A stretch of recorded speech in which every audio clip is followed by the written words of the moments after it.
Welcome to the School of Laughs podcast, brought to you by schooloflaughs.com. Whether you're an aspiring comedian, a part-time pro, or a speaker who wants to become funnier, this is the podcast for you. We'll break down tools, tips, and techniques to help you get bigger, better, and more bookable. And now, here's the show. Welcome to the podcast. Rick Roberts here. Hope you're having a coronavirus-free afternoon. Today on the show, I've got Victoria Jackson, former Saturday Night Live star Victoria Jackson on the show. You may know her best from her 6-year stint on SNL, but did you know she was on The Tonight Show more than 20 times? Did you know she did that all despite not having a TV set in her house when she was growing up? We'll get into all that and a little bit more with Victoria here in just a second. I did want to say thanks to our Patreon supporter for this episode, who is Chester Goad. Chester, man, way to go, buddy. And not only did he sponsor the podcast today through Patreon, he left a nice review, which I'll read at the end of the show. I thank you, Chester, for doing both of those things and for supporting the podcast so more folks can catch on to it. And now we're going to get right into it with Victoria Jackson.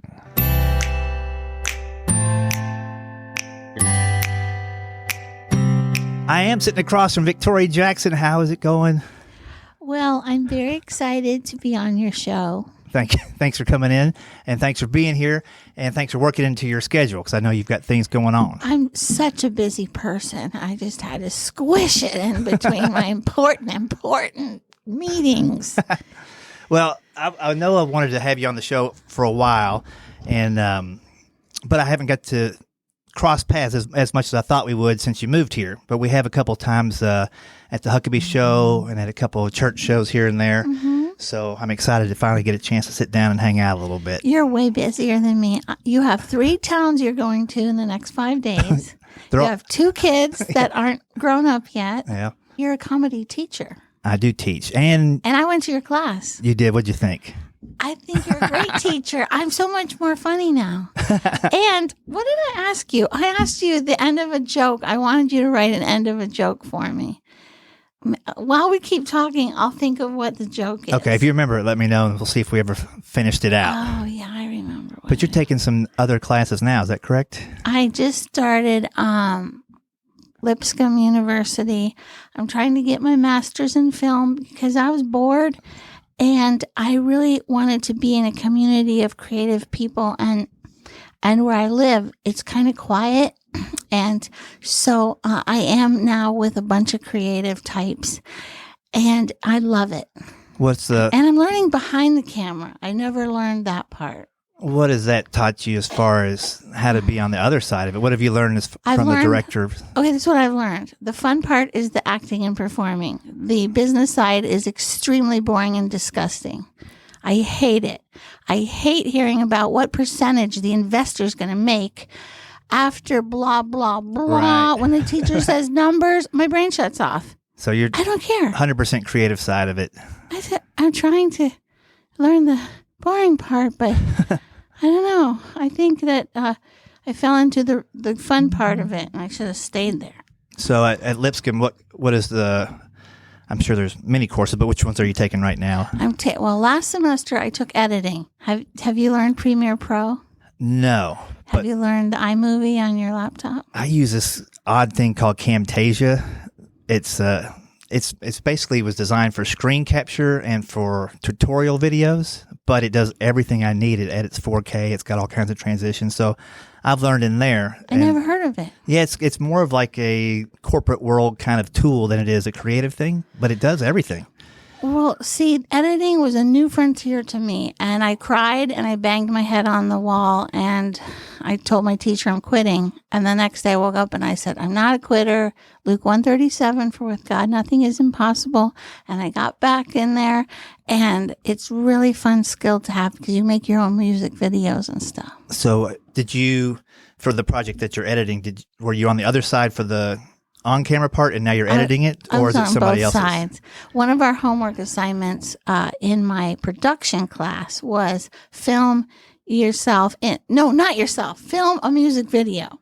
And I wanted to do my own song. So I'm like, why should I get someone with a song? I have a song. Right. So I did it all.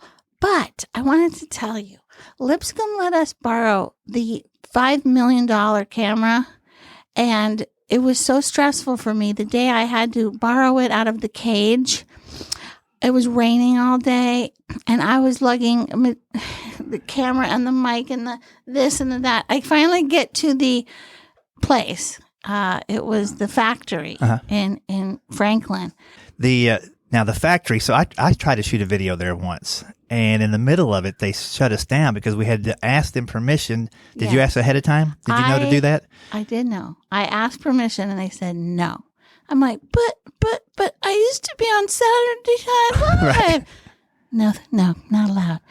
So they said I could go outside, and it was raining. But I did pay a little bit of money to go inside the Little Brick Theater, which is now called the Nightingale. Yeah, that's like the 90-seater.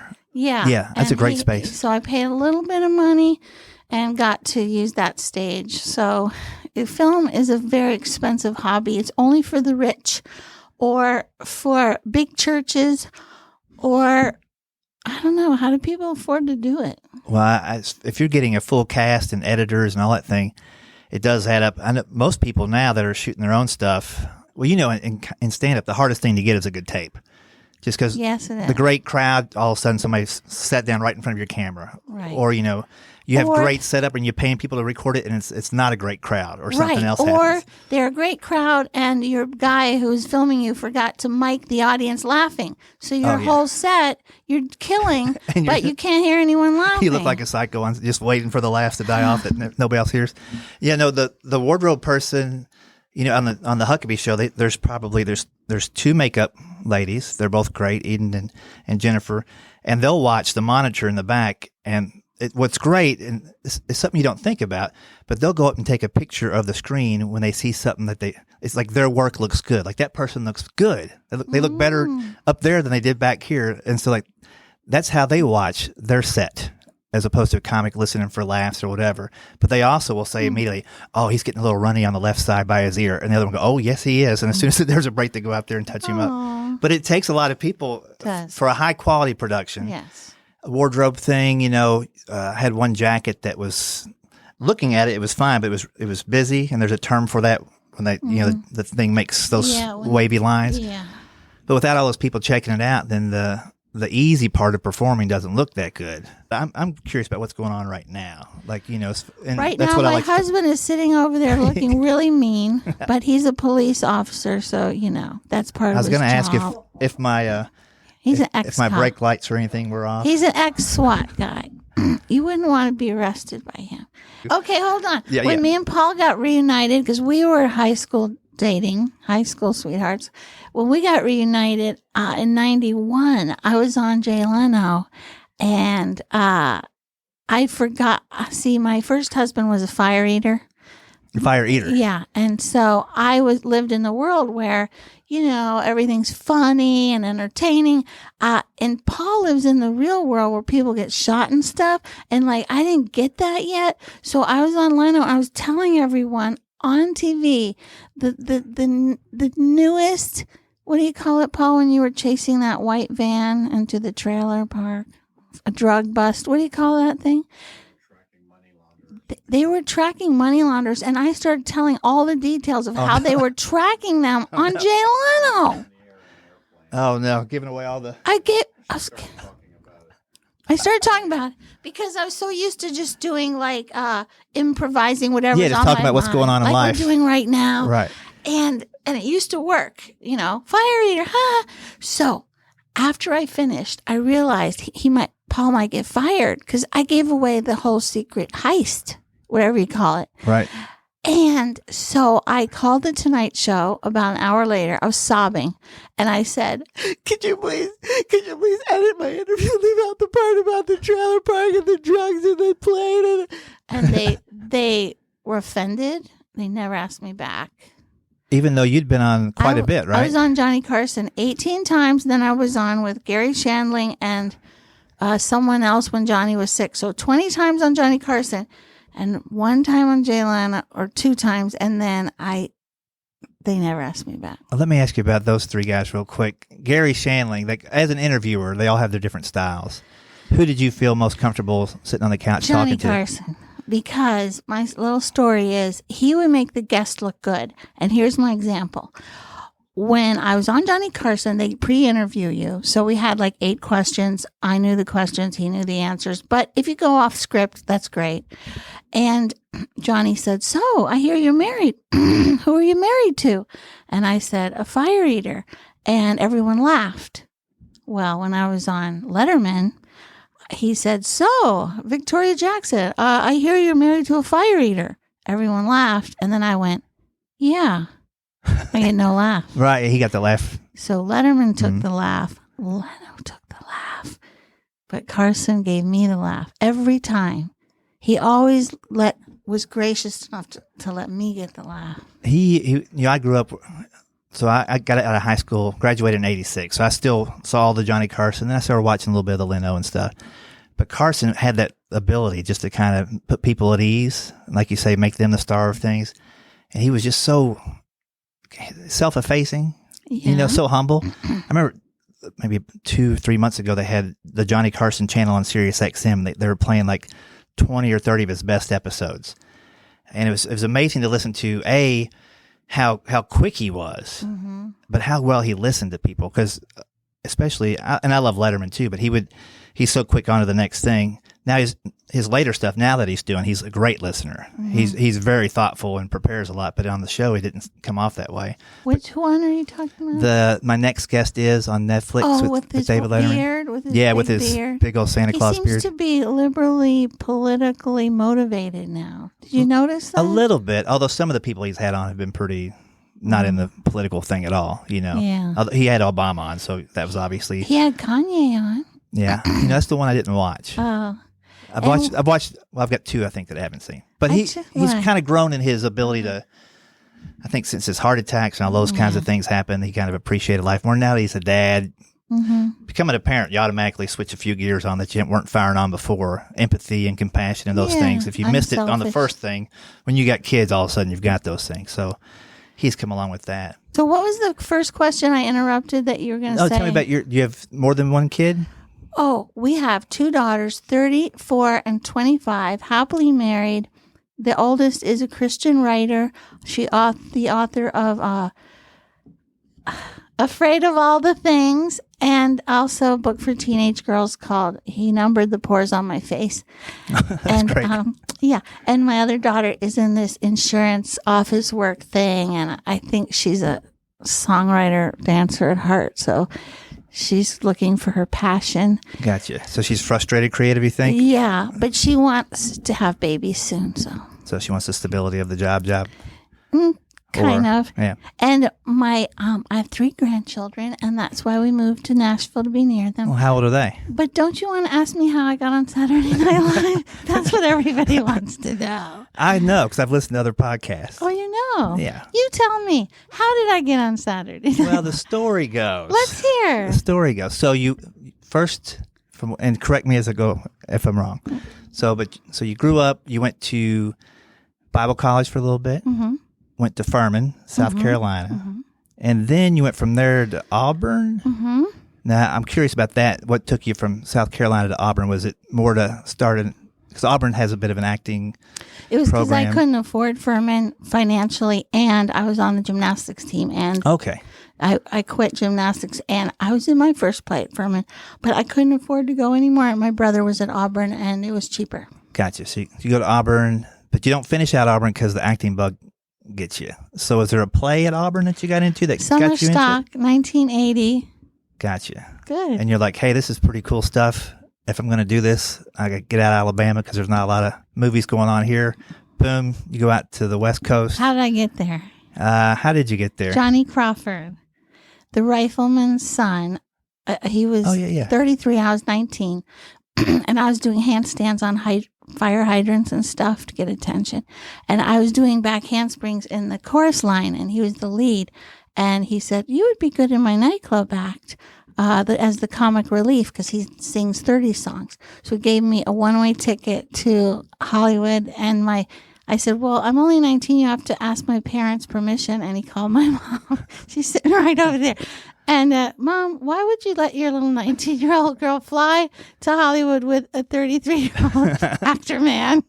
I don't know. I don't even remember that. No. But you did. So you went out very there. exciting. And so was his show a local one, or did he go on the road with it and do some stuff back? It was called Going Hollywood, and so I went to his house in the Hollywood Hills, and I said, "Where do I sleep?" And he goes, "What do you mean?" And I go, "Well, I don't sleep with men. I told you I'm a Baptist virgin." And he goes, "I thought you were kidding." Well, I was doing a handstand on fire. On fire. With my butt in his face. Okay. But I grew up that way. You know, I was like, excuse me. And so then he goes, "Oh, well, okay. Why did I bring you here?" I go, "To be in your nightclub act." He goes, "Oh, yeah." So we put it together. It was very charming. He sang, "I'm putting on my top hat," da, da, da, da. And he sang "Jealousy," and I did gymnastics in front of him in a vamp costume. And then I dressed up like an adoring fan. This was his idea. And I crashed the stage, and the bouncers take me away, Anyway, we did it around town. And then I realized he said, "Victoria." Well, he said, "What should your stage name be?" And I go, "I don't know." And he said Victoria Jackson was a great stage name. That was my real name. So he looked in SAG, and it wasn't there yet. So I got to have my name. Well, then he said, "I can't date anyone if I have a 20-year-old blonde sleeping on my couch. So could you find somewhere to live?" And I was like, "Okay." So I had no car, no money. So I got the newspaper from his dad, and I found a job at the Kipling Retirement Hotel. And I borrowed their bike, and I rode it down the Hollywood Hills and found the place. Shirley Temple's dad built it. And it was in this kind of bad neighborhood. And so I worked there for room and board. And it was kind of, when you're young, you can do crazy things because you think you're indestructible and you're not afraid and you have no reputation to uphold or anything. Right. So I had such an adventure. Just, I went to the Comedy Store on open mic night because I thought maybe I can get an agent. If I'm doing stand-up, because it's a new thing in 1980, very few women were doing it. I thought if I could just do 3 minutes or something, people would see me. Maybe I could get an agent. So then I had to make up a routine that I didn't know how. And was the handstand part of the routine? Yeah, I thought if I stand on my hands and say poetry, I'll keep their attention. Yeah. I don't think it's funny, but at least they won't stop looking at me. So it was just kind of a... And who were some of the people you hung out with there in the early 80s? Well, I didn't hang out with anyone famous. I saw Howie Mandel putting that rubber glove on his head, and I thought, that's not funny. And he was getting a lot of stuff. Let's see. I worked at the Variety Arts Club. That's where I met the fire eater. I was doing my act every night, and he was eating fire every night, playing the piano. He was 10 years older than me. And was he doing that like both at the same time, like one hand on the piano, one hand swallowing flames? No, he would play, and the climax of his act was sticking fire in his mouth. He's probably thinking, "Man, I took all these piano lessons, but I still need a closer." Yeah, I need something big. I need something big. Isn't that the way it always is? Hey, you're a comedian, but do you act too? Or you're an actor? Can you do comedy? Yeah. One thing should be enough, but it doesn't always seem to be. So you started doing a little bit of stand-up, and so there was the Comedy Store, and I did the improv, but that was so scary. Like all the hip drug addict people went to the Comedy Store and the improv, and the Variety Arts Center was like a 30s club, so the music was like innocent, and the crowd was older, and they were so nice to me. I did it every night for 2 years. With these nice old people. Well, they're not old, but I thought they were old. Sure, back then. 20. Right. And so then the Tonight Show talent scout saw me there and said, "You want to be on the Tonight Show?" That was like... A couple years in? That was like my second year there. And then that was my big break. And were you pretty nervous? Oh, I was so nervous. And the guy who put me on, the talent scout, was Jim McCawley. Have you heard of him? Oh, yeah. And he was shaking. we were backstage and he was holding the curtain. And when they said my name, he was supposed to pull it open. And he was shaking. And I go, why are you shaking? I'm the one who has to go out there. And he goes, because if they don't like you, if Johnny doesn't like you, I get fired. Right. And I thought two things. One, well, thanks a lot for putting more pressure on me. Right. But secondly, I thought he's taking my nervousness from me because I thought that was so dumb that he was shaking. Yeah, he's trying to put it on him so you don't have it. Yeah. Yeah. But then I also thought, I don't want him to get fired. I better be good. Right. And then I kind of felt like I went out of my body, which I don't believe in all that stuff, but I really did. I was so nervous. I felt like I was out of my body watching myself. Yeah, I would imagine, especially even then still, everybody, there weren't as many channels. There was more people That's watching. right.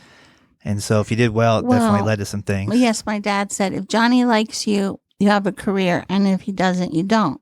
And at the end, Johnny gave me the okay sign. And so I went backstage. I called my dad. And I did the handstand kind of in honor of him because that, he taught me that. And I thought, how do you use gymnastics? 18 years of training. There's nothing you can use it for except being a coach. Like I wasn't good enough for the Olympics. Right. So I got to use my dad's all that he All put the into gymnastic training, yeah. Yeah, so that felt good to call him. And that's pretty cool. And was he watching? Yeah. So you were back there. And then my parents came to one of the Johnny Carsons, and my mom was sick that night. Remember, Mom? And then Lorne Michaels must have seen me on there because all of a sudden, out of the blue, I got a phone call. Do you want to audition for Saturday Night Live tomorrow? There's a plane ticket waiting for you. Now, were you more nervous for that? Because I was thinking, so you started that in '86, I think, yeah. right?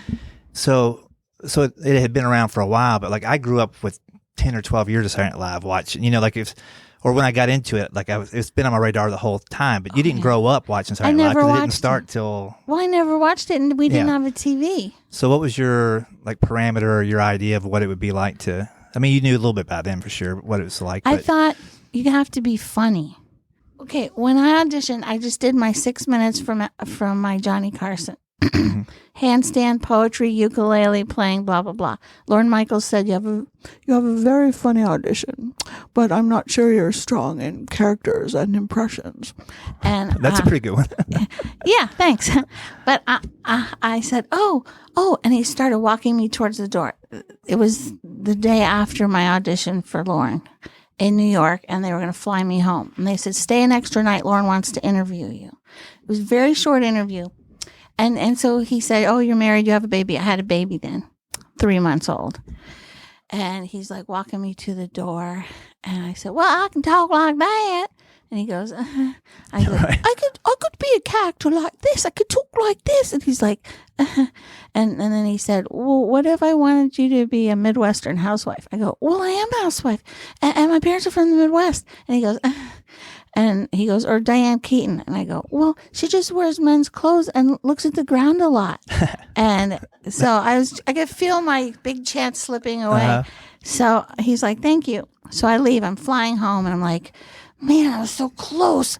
Like I didn't understand what Saturday Night Live was. I knew John Belushi had a sword and a bee costume, and I've seen in my back of my head Gilda Radner throw herself against a wall or something, but I hadn't really watched it.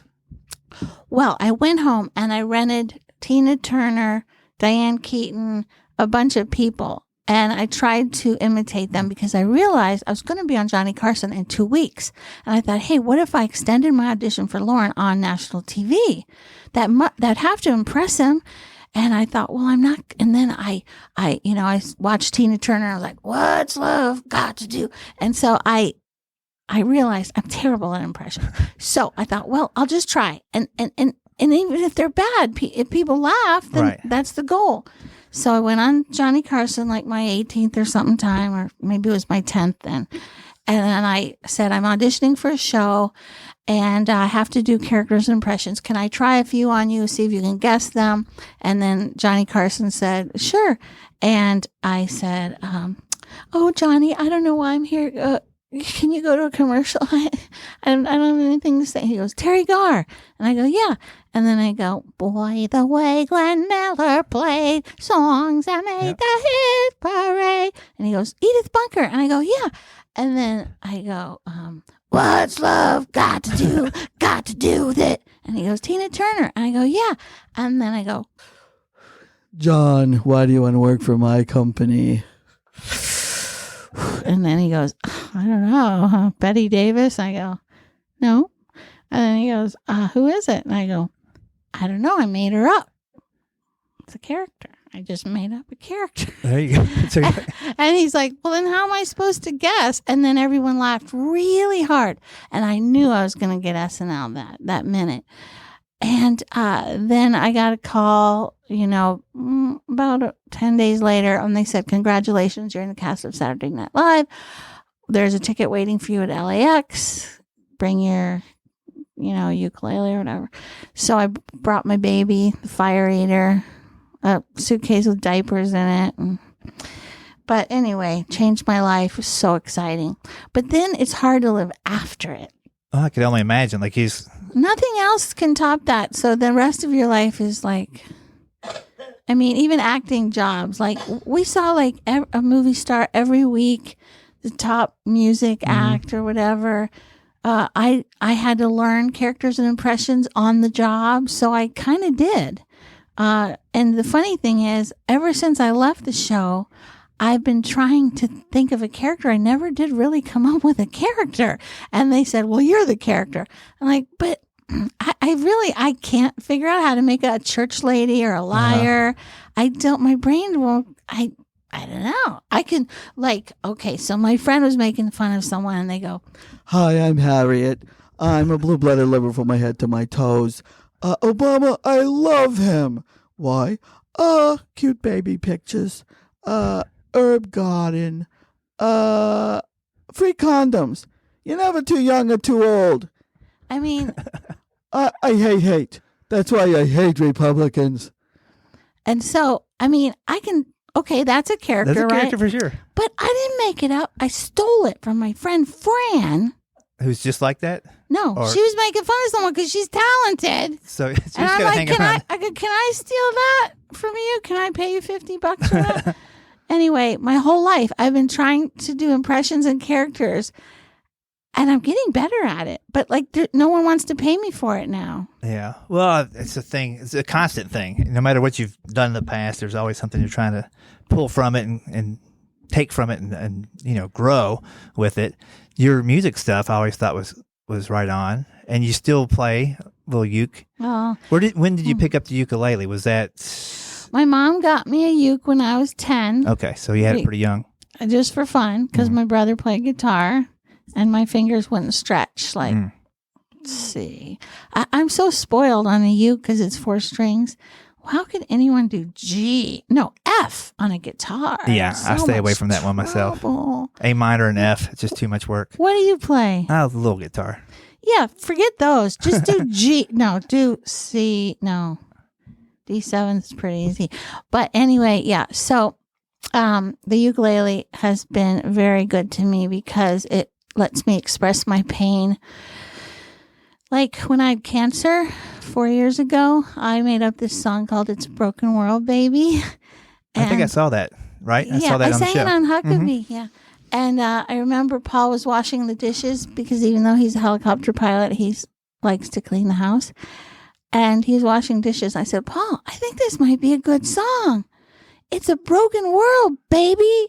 And I start singing, and he starts clattering the dishes loudly so he couldn't hear it. He takes my talent so for granted. I'm using this public opportunity to say that to you, Paul. And anyway, yeah. So pain, I think all good art comes from pain. And when I was going to ask you another thing about the music too, I could be way off because it's many years ago. But I think the first time I worked with you doing comedy was at the Cleveland Improv at the Powerhouse. Remember that place? Cleveland? Remember it was in the flats. Did we do it together? Yeah, and I want to say, now this is me trying to remember, but did you used to have somebody play a little keyboard on the stage with you? Kelly Moran. Right. He died. Right. And I think it was right after that. Like, I think that was one of the first weeks after he passed away that you were up there doing your all by yourself, if I remember right. Yes, because when I started doing stand-up for an hour instead of 6 minutes after SNL to raise money to raise family, because my first husband, took a lot of money. I think I'm not supposed to say that. Well, anyway, I didn't have an act. I did not have an hour.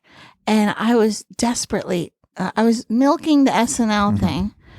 And I was like, and Kelly would play the piano and I pretended I was Jewel. My bazookas are so large. Now my bank account's too. Remember that, Paul?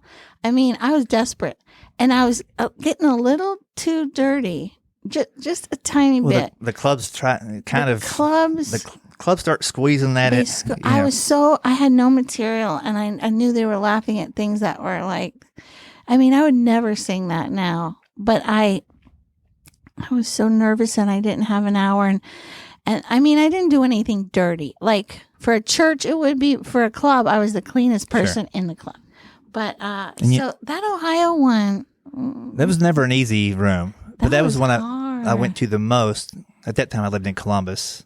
But I want to tell everyone, there's so much rejection in show business, even for the most famous people, like Sally Fields and everything. People, if they have to do it, they have to do it. And if they love it, they have to do it. But they shouldn't be sad if they get rejected, because all successful people had millions of rejections.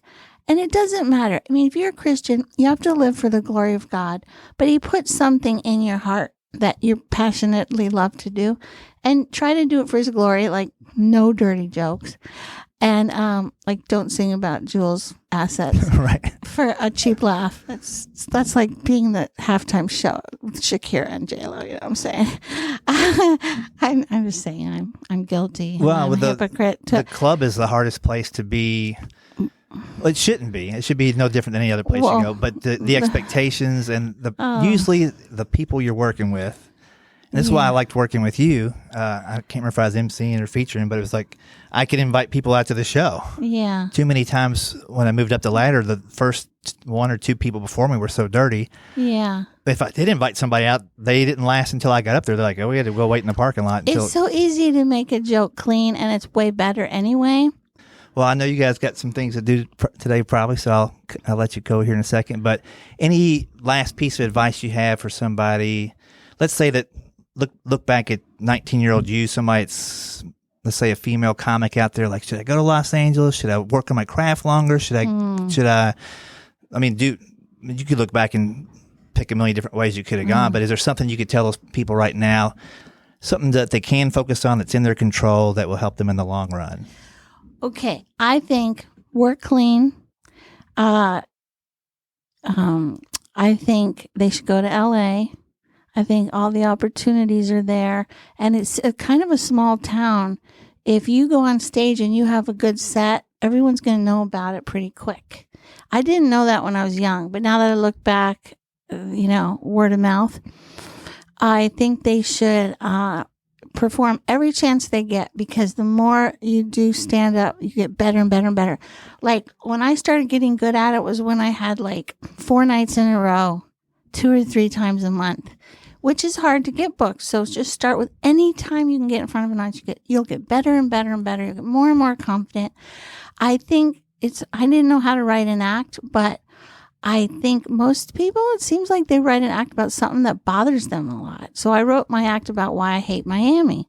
And I noticed whenever I was with friends or people and I would talk about Miami, I would always get a laugh when I said Cuban retired or naked. And I wasn't joking. I was just telling my life story. And just make a mental note, or write down every time you say something that makes everyone laugh. Self-deprecation is magic key, because you're making fun of yourself. That's the secret. You're not making fun of other people. And also makes people love you more if you're the underdog. And it's humble, like Jesus wants us to be. And That's all I can That's say. pretty solid. That's an entire college curriculum in less than a minute. Oh, So well done. Hey, thanks for coming in today. oh, you're awesome. And I'll send them to your website and everything on the way out. But thanks again. Oh, thank you, Rick. You bet.